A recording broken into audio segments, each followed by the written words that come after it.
نکتہ چیں ہے غم دل اس کو سنائے نہ بنے، نکتہ چیں ہے غم دل اس کو سنائے نہ بنے، کیا بنے بات جہاں بات بنائے نہ بنے۔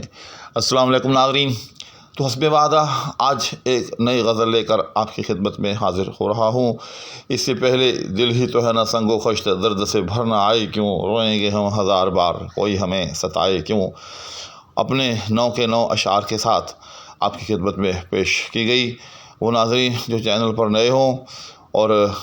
اس غزل کو یعنی دل ہی تو ہے نا سنگ و خشت اس کو سننا سمجھنا چاہتے ہوں تو ان کے لیے عرض ہے کہ اس ویڈیو سے متصل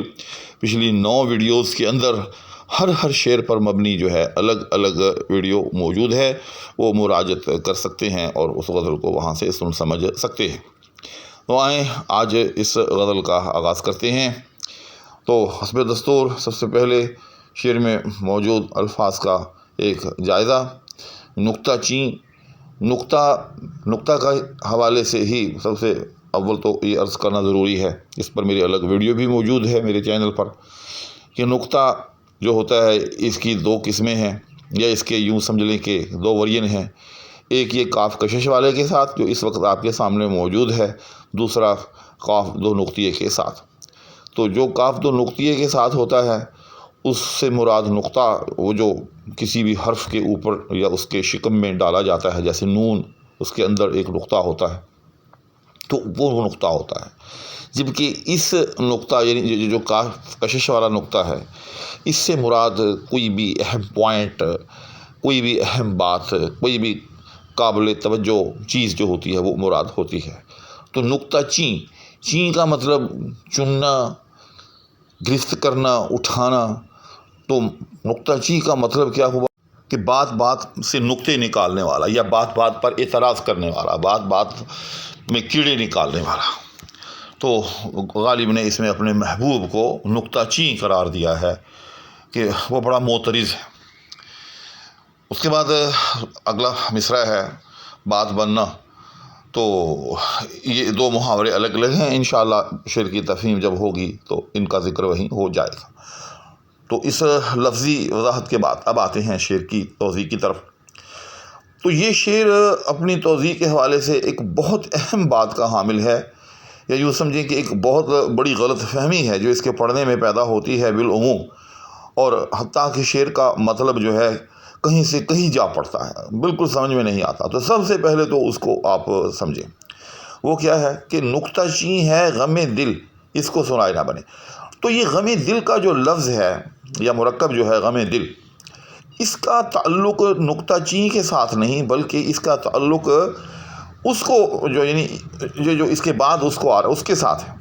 عام طور پر اس کو لوگ یوں پڑھ دیتے ہیں نکتہ چیں ہے غم دل اس کو سنائے نہ بنے۔ تو بھائی اگر اس طرح سے پڑھیں گے تو شعر کا مفہوم بالکل غتربود ہو جائے گا، غارت ہو جائے گا۔ تو اس کو ایسے پڑھنا ہے نکتہ چیں ہے غم دل اس کو سنائے نہ بنے، یعنی یوں سمجھیں کہ اس میں جو کوما ہے وہ نکتہ چیں ہے کے بعد کوما آپ نے ڈالنا ہے، اور غم دل اس کو سنائے نہ بنے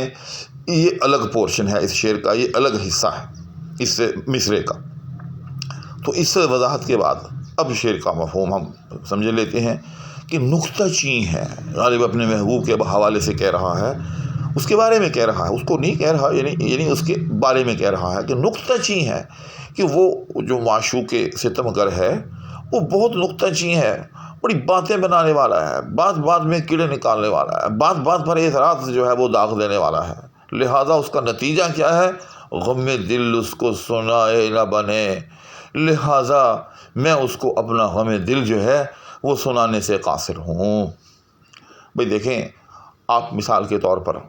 کسی بڑے صاحب کے ہاں کسی دفتر میں اپنی نالش لے کر حاضر ہوں، وہ صاحب آگے سے جو ہے بڑے نکتہ چیں قسم کے ہوں، وہ آپ کو دیکھتے ہی کہیں کہ مسٹر یہ کیا آنے کا وقت ہے، ابھی واپس چلے جائیں۔ آپ پھر وقت کا التزام کرتے ہوئے دوبارہ جو ہے اس کے دفتر میں حاضری دیتے ہیں، تو وہ پھر کہہ دیتے ہیں بھئی آپ کو تو بولنے کا جو ہے طریقہ ہی نہیں آتا، کیا اس انداز میں گفتگو کی جاتی ہے؟ آپ جس کاغذ پر درخواست لکھ کر لائے ہیں، یہ کاغذ تو اس مقصد کے لیے موضوع ہی نہیں ہے۔ الغرض اگر وہ صاحب آپ کی بات نہ سننے کے موڈ میں ہوں تو وہ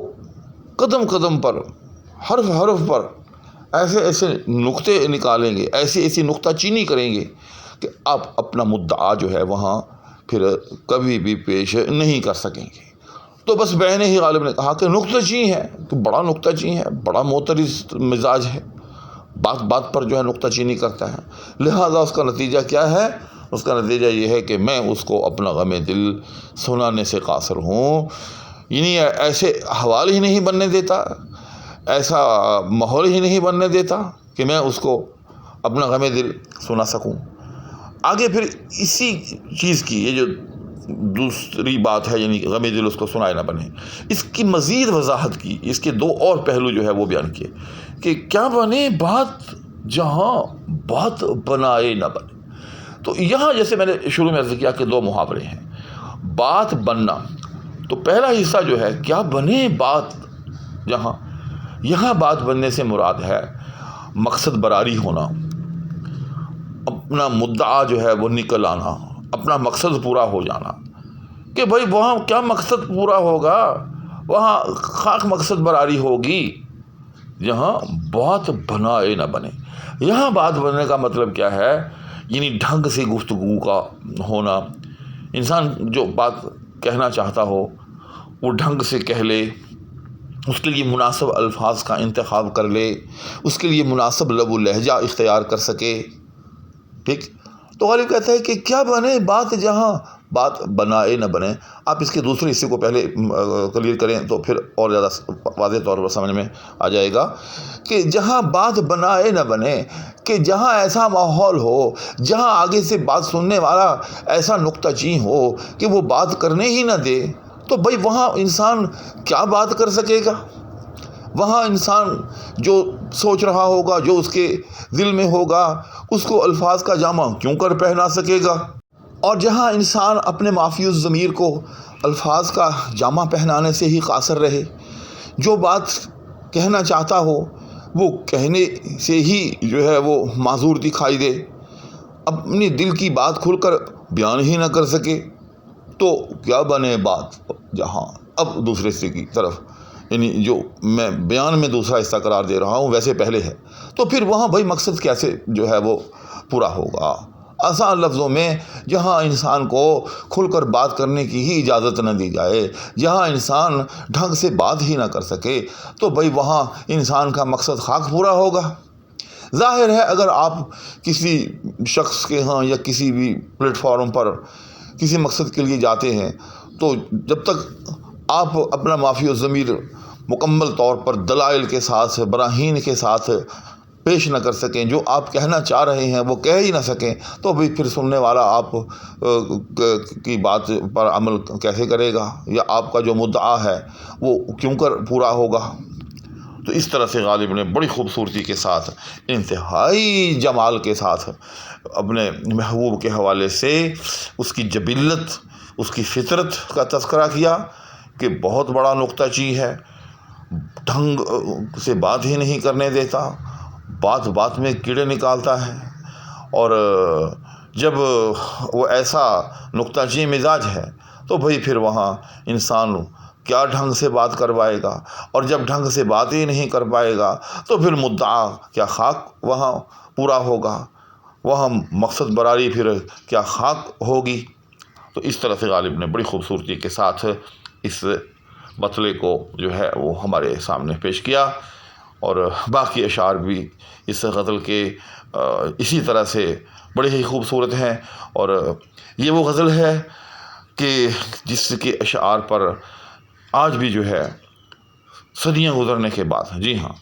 آج بھی اس غزل کے اشعار کی تفہیم پر گفتگو ہوتی ہے، شارحین جو ہیں اس کے مختلف پہلو بیان کرتے ہیں، لہٰذا وہ احباب جو غالب فہمی کا ذہن رکھتے ہوں ان کو یہ غزل جو ہے مکمل طور پر سننی سمجھنی چاہیے۔ انشاءاللہ اگلی نشست میں اس غزل کے اگلے شعر کے ساتھ حاضری ہوگی. اس وقت تک کے لیے فقیر کو اجازت. آپ کے لیے بھی ڈھیر دعائیں اور اپنے لیے بھی دعاؤں کی درخواست. اللہ حافظ.